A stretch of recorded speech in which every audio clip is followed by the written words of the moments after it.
My name is Kelly Seufer, and I am the Director of Recruiting and Leadership Development for the Free Methodist Church in Southern California, and that ranges from Santa Barbara to San Diego. We have over 50 churches, and we have 8 languages that are spoken in those churches, and they have asked me to be one of the main people that relates with some of our strategic initiatives, especially with on the campuses. So since we are a founding denomination of APU, I'm very involved here at Azusa Pacific, which is how I've gotten to know Kent, since the Friends are also a founding denomination of APU. And so I'm also, though, very involved at Westmont College because I live in Santa Barbara. I've lived in Santa Barbara since 1979 when I went to college at UC Santa Barbara. And then have been working in youth ministry there since 1982. I had 13 years with Young Life, 15 years in church ministry, and 3 years working as an administrator at a Christian high school, also being the campus pastor and teaching Bible, because that's what you do at Christian schools. You do everything. So, but in the midst of all that, starting in 2009, I moved over to the Free Methodist Church and started doing pastoral coaching, recruiting, leadership development. And so I come at this from several angles. I come from the fact that I have worked with young adults and singles my whole career, and probably more significant, I myself am also single, have always been single. And so I've developed a lot of personal opinions about it, but I've also developed a lot of outside observations. So I said I worked in youth ministry. I don't officially get paid to do that anymore. I stopped at the end of 2011 at the Christian prep school that I was at. However, I have not stopped working with students. I probably like working with high school students more than I ever have. And I have breakfast with 4 different students a couple of times. Well, every week I have breakfast or a meal or something with one of them.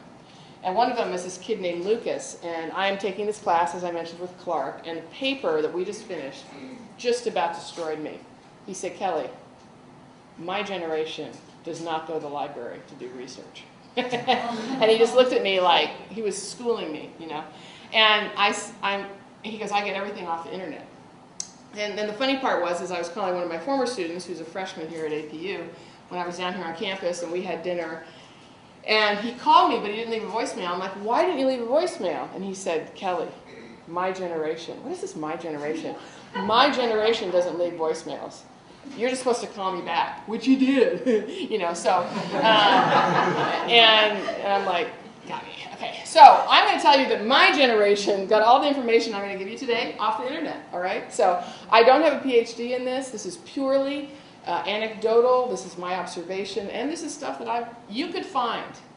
And that's really important. It's out there, but we don't look, okay? So at the beginning of the 20th century, anyone want to guess what was the percentage of the adult population that got married? At the beginning of 1900, what percentage of the adult population got married? Anyone want to guess? 95%. Okay? America? Yes. You have to keep in mind, too, that life expectancy was 47 years. So, I'd be dead. Okay, and divorce was unheard of back then, right? So, in 2012, anyone want to guess what the percentages of adults that get married? 36,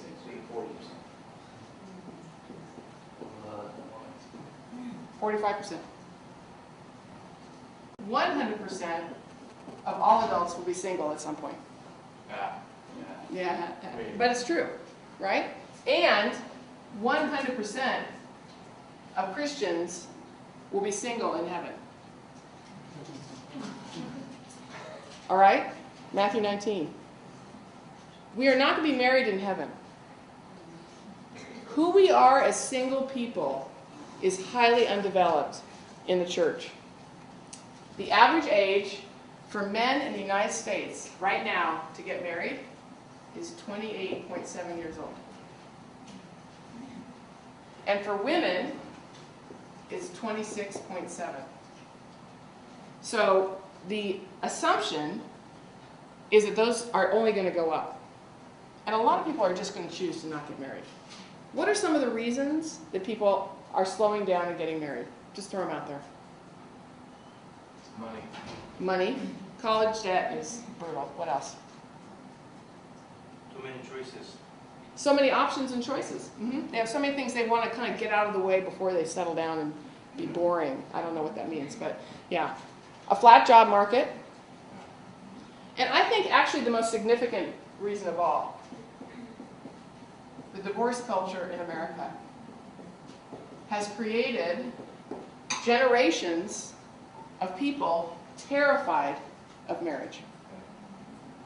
Right? Camera can't see it. There's a lot of head nodding going on right now. This is affecting everything, and it's really affecting the church because it's damaged our understanding of what commitment is on every level. This used to always be my joke when I was working with volunteers in youth ministry. When I'd ask someone to be a volunteer, they would be committed until they weren't committed anymore.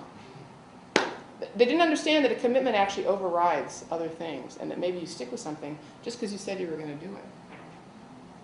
We're broken when it comes to what understanding commitment is.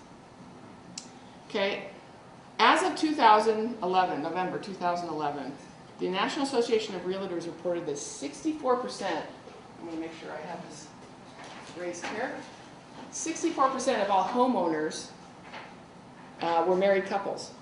So that's pretty high. Still, the majority of homeowners are married couples. This is interesting though. The second highest demographic of homeowners are single women. And the next group is men. Now look at that. Women are buying houses and men, far more than men.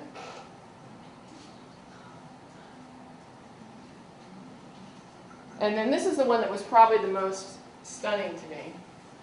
So nice to have a clean whiteboard. I'm not used to it from youth ministry. 31 million single people live alone. That's 28% of households, which is a higher percentage than nuclear families. More people live alone as singles than nuclear families. And I'm going to give away one of my biggest lines, but it's one that I probably can't say too much. For the first time in recorded history, and I'm trying to say this with as much gravitas as I can because it's really important. For the first time in recorded history, women do not have to get married. Do you know how much that changes things? Yeah. Explain Why did women, in the rest of the developing world, there's still this reason.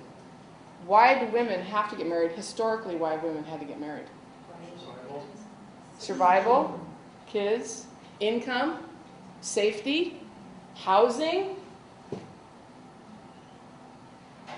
I'm going to give you some other statistics in a bit that's going to just continue to make us realize, wow, what's that?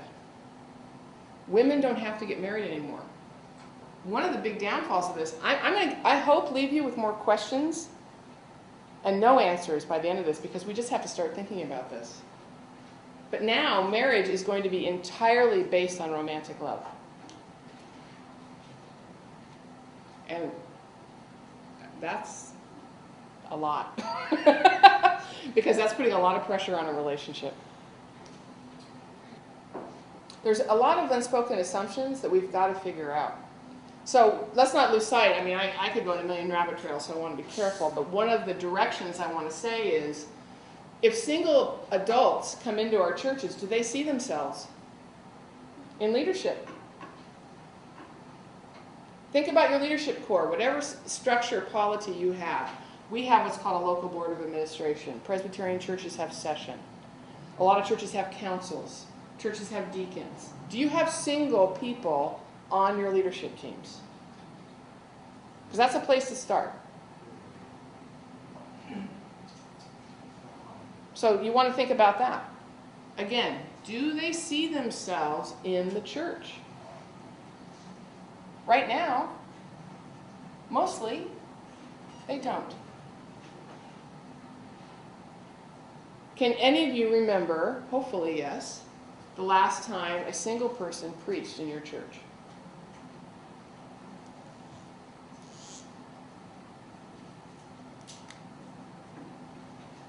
One of my favorite things to do when I'm talking about this topic is to encourage you, mostly, I don't want you to be mean about it, but keep track of your teaching pastor, unless you're one, do it yourself.